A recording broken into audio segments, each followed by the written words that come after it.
जुन्या 1000 आणि 500च्या नोटा लोकांनी महापालिकेच्या तिजोरीत सुद्धा जमा केल्यात। त्यामुळे राज्यातील सर्व महापालिकांमध्ये मिळून तब्बल 1074 कोटी रुपयांची कर वसुली झाली आहे। खरं तर महापालिका किंवा नगरपालिकांना कर वसूल करण्यासाठी प्रयत्न करावे लागतात, मात्र तरीही कर भरण्यासाठी लोक तयार नसतात। पण नोटांवर सर्जिकल स्ट्राईक झाल्यानंतर सर्वच महापालिकांमध्ये मोठ्या प्रमाणावर कर वसुली सुरू आहे। 24 तारखेपर्यंत शासकीय करापोटी जुन्या 1000 आणि 500च्या नोटा स्वीकारल्या जाणार आहेत। दरम्यान काळा पैसा दुसऱ्यांच्या खात्यात जमा करणाऱ्यांना 7 वर्षाची शिक्षा करण्याचा निर्णय सरकारने घेतलाय। मात्र या मुद्द्यावरून शिवसेनेचं मुखपत्र असलेल्या सामनानं सरकारला धारेवर धरलंय। सामनामध्ये म्हणण्यात आले की सामान्यांना जन्मठेपेला का पाठवत नाहीत, दुसऱ्याच्या खात्यावर पैसे टाकणाऱ्यांना 7 वर्ष शिक्षा नको, जन्मठेप करा। पण प्रश्न इतकाच की त्यासाठी सर्वसामान्यांना बळीचे बकरे का करता? अर्थव्यवस्था मुठीत ठेवणाऱ्या किती बड्या धेंडांना आजपर्यंत शिक्षा झाली? त्यांच्यासाठी सर्वसामान्यांना फासावर देण्याचे प्रकार देशाला परवडणारे नाहीत।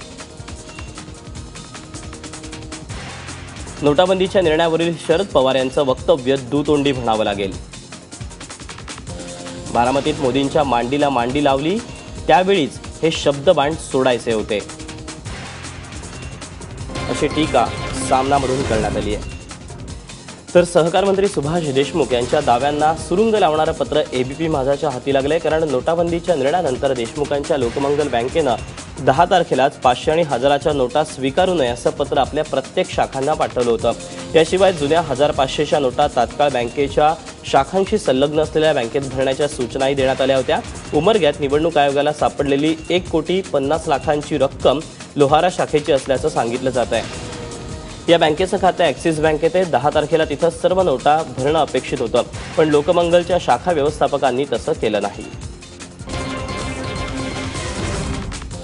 लोकमंगल ग्रुपच्या 91 लाखांच्या रोकड प्रकरणी सहकार मंत्री सुभाष देशमुख यांच्या विरोधात काँग्रेस आक्रमक झाली आहे। सोलापूर जिल्ह्यात काँग्रेसच्या वतीनं देशमुखांच्या राजीनाम्यासाठी मोहीम सुरू करण्यात आली आहे। तसंच देशमुखांच्या राजीनाम्याची मागणी करत जिल्हाधिकाऱ्यांना काँग्रेसच्या वतीनं निवेदन सुद्धा देण्यात आलं आहे। पुण्यातील रुबी हॉस्पिटलमध्ये झालेल्या नवजात मुलीच्या मृत्यूसाठी नोटबंदीचा निर्णय कारणीभूत आहे, असा आरोप विधानसभेचे विरोधी पक्षनेते राधाकृष्ण विखे पाटील यांनी केला। रुबी हॉस्पिटलच्या सर्व मान्यता आणि सवलती रद्द करून संबंधितांवर गुन्हा दाखल करा, अशी मागणीही त्यांनी केली। रुबी हॉस्पिटलच्या प्रशासनानं नव्या नोटांसाठी अडवणूक केल्यामुळे नवजात मुलीचा मृत्यू झाला, असा आरोप मृतांच्या नातेवाईकांकडून करण्यात येतोय। सरकार म्हणून जे काही मग सवलती केंद्र सरकारच्या एम्प्लॉईज करता किंवा राज्य सरकारचे एम्प्लॉईज करता ESI हॉस्पिटल म्हणून आपण जी मान्यता त्याच्यातून जी सवलत मिळते किंवा रिम्बर्समेंट मिळते खाजगी दवाखान्यातून त्या अशा रुग्णांना, अशा जर सवलती सरकारने काढून घेतल्या तर मला वाटतं सगळे जे रुग्णालय हे आपोआप जागेवर येतील। जुन्या 1000 आणि 500च्या नोटा बंद करण्याचा निर्णय घेतल्यानंतर नव्या नोटांची छपाई वेगानं सुरू आहे।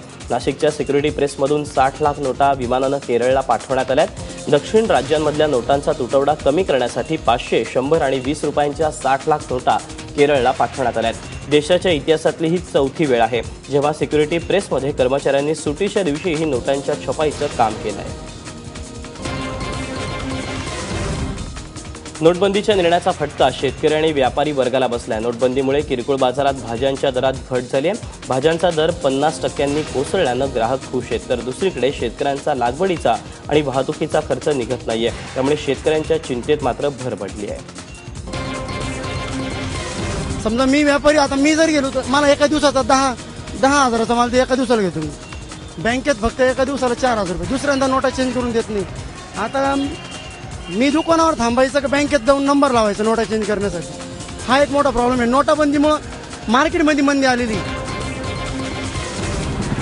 चलन उपलब्ध होत नसल्यानं अनेक अडचणींचा सामना करावा लागत असल्यानं लातूर जिल्हा मध्यवर्ती बँकेचं म्हणणं आहे। बँकेचं संचालक मंडळ आणि पदाधिकाऱ्यांनी पत्रकार परिषद घेत चलन उपलब्ध करून देण्याची मागणी केली। दररोज 8 कोटींची उलाढाल करणाऱ्या बँकेला चलनाअभावी अनेक समस्यांना सामोरं जावं लागतंय। तसंच बँकेत 81 कोटींच्या जुन्या चलनाच्या नोटा पडून असल्याचंही बँकेनं स्पष्ट केलं। त्याचबरोबर 9 लाख खातेदारांचे आर्थिक व्यवहार सुद्धा ठप्प झाले। एकीकडे 500 आणि 1000च्या नोटा बँकेत भरण्यासाठी देश रांगेत उभा आहे, तर पंढरपुरातल्या समीर मोदी नावाच्या इस्मानं रांगेत उभं राहून स्वतः जवळच्या सुट्या नोटा बँकेत भरल्यात। समीर मोदी पंढरपूर बस स्थानकावर पानटपरी चालवतात. नोटबंदीच्या निर्णयामुळे काळा पैसा आणि भ्रष्टाचाराला चाप बसेल असा समीर मोदी यांना विश्वास आहे. त्यामुळे गेल्या काही दिवसात पानटपरीवर जमा झालेल्या सुट्या पैशांच्या स्वरूपात समीर मोदी यांनी 60,000ची रक्कम बँकेत भरली आहे. तिकडे नोटबंदीचा फटका कोल्हापुरी चप्पल व्यवसायाला सुद्धा बसलाय. कोल्हापुरात शिवाजी पुतळा परिसरात प्रसिद्ध चप्पल लाईन आहे. एरवी इथल्या दुकानांमध्ये चप्पलांच्या खरेदीसाठी मोठी गर्दी असते. मात्र नोटबंदीच्या निर्णयानंतर नव्या नोटा आणि सुट्या पैशांच्या कमतरतेमुळे दुकानांमध्ये शुकशुकाट पाहायला मिळतोय. काही पर्यटक हे जुन्या नोटा दुकानदारांकडे खपवण्याचा प्रयत्न करतायत, तर सुट्टे पैसे पुरेशा प्रमाणात नसल्यानं 2000च्या नोटेमुळे दुकानदारांचीही अडचण झाली आहे. त्यामुळे अनेक पर्यटकांनी चप्पलांची खरेदी न करताच त्यांना परतावं लागतंय. मोकळी जागा दिसली की परवडणारी घरं असा शब्द वापरतात, पण ही घरं नेमकी कुणाला परवडतात? परवडणारी घरं ही शब्दांची चलाखी आहे असं म्हणत उद्धव ठाकरेंनी मुख्यमंत्र्यांना टोला लगावला. मुंबई महानगरपालिकेच्या वतीनं कुलाबा इथे मलनिस्सारण प्रकल्पाचं भूमिपूजन झालं. यावेळी उद्धव ठाकरे बोलत होते. रेसकोर्सवरची 2.25 एकर जमीन सर्वसामान्य लोकांसाठी मोकळं मैदान म्हणून मिळाली पाहिजे. शिवाय पूर्व किनारपट्टीची 900 एकर जमीनही सामान्य मुंबईकरांना मिळावी अशी मागणी उद्धव ठाकरेंनी केली. जमीन कुठे घेतली मागे काही ULP त्या जमिनीवरती परवडणारी घरं किती बांधली मला माहित नाही. आता मिठागरावरती परवडणारी घरं, आता मुंबईच्या पूर्व किनाऱ्यावरती परवडणारी घरं. ही परवडणारी घरं नुसती ही शब्दाची चलाखी आहे, पण मुंबईकरांची घराची परवड काही थांबत नाही. राज्यात शिवसेना सत्तेत असली तरी तिची पत नाही. नगरपालिका निवडणुकीत ते फक्त आश्वासन देतील, पूर्ण करू शकणार नाही असा टोला विधान परिषदेचे विरोधी पक्षनेते धनंजय मुंडे यांनी लगावला. नाशिक जिल्ह्यातल्या भगूर नगरपालिकेच्या निवडणुकीत राष्ट्रवादीच्या उमेदवारांच्या प्रचारासाठी आयोजित सभेत धनंजय मुंडे बोलत होते. मराठा क्रांती मोर्चाबद्दल शिवसेनेनं सामनातून टीका केली, तरीही त्यांना मत देणार का असा सवालही धनंजय मुंडे यांनी विचारला. म्हणाल की शिवसेनेचे आम्ही सत्तेत आहेत.